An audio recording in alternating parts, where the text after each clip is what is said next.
Hello everyone, ইনস ব্লগে তোমাদের সবাইকে স্বাগত জানিয়ে আজকে একটি নতুন রেসিপি নিয়ে আসলাম।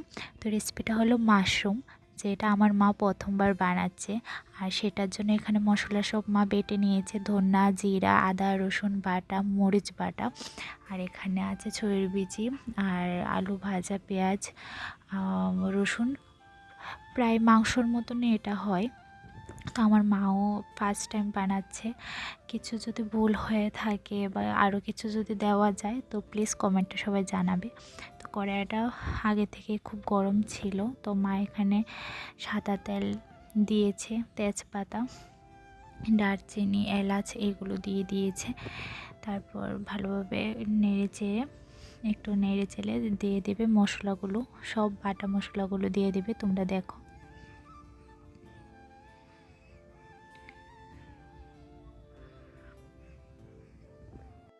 আর আমাদের বাড়িতে মিক্সার থাকা সত্ত্বেও আমার মা বাটা মশলাটা এখনও ইউজ করে বেশিরভাগ। তো সেটাই আমার মা সব কিছু বেটে তারপর তরকারিতে দেওয়ার চেষ্টা করে, কারণ সবাই জানে যে বাটা মশলার তরকারির স্বাদেই অন্যরকম হয়।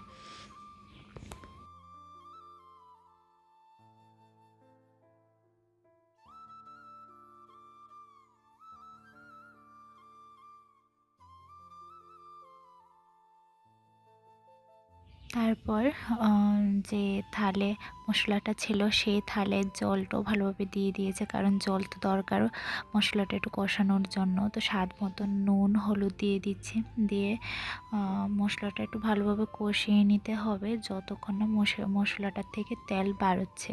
তো তেল বাড়ানোর আগে মা এখানে ছইয়ের বিচি দিয়ে দিয়েছে। আর ছইয়ের বিচিটা হলো যার যার পছন্দ, যদি পছন্দ না হয় কেউ নাও দিতে পারে।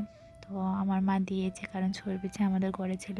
তারপর মাশরুমগুলো দিয়ে দিয়েছে, মাশরুমগুলো দিয়ে তারপর উপর থেকে পেঁয়াজ আর একটু রসুন দিয়ে দেবে।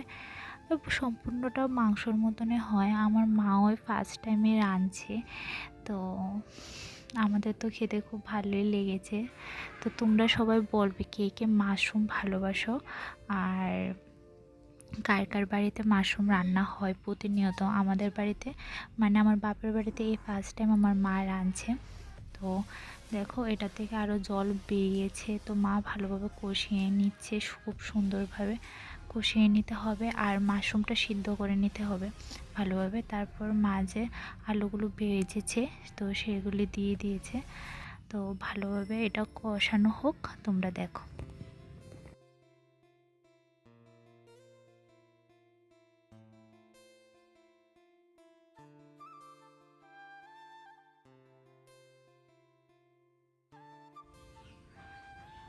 তো যখন মাশরুমটা একটু মোটামুটি ভালোই সিদ্ধ হয়ে গেছে, তখন মা এখানে গরম মশলা দিয়ে দিয়েছে, গরম মশলা বাটাটা দিয়ে এটাও খুব ভালোভাবে নেড়ে নিতে হবে।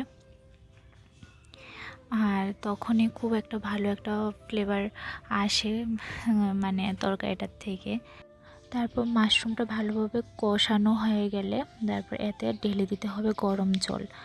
গরম জলটা ঢেলে দিয়ে কতক্ষণ লাড়াচাড়া করে তারপর নামিয়ে নিতে হবে।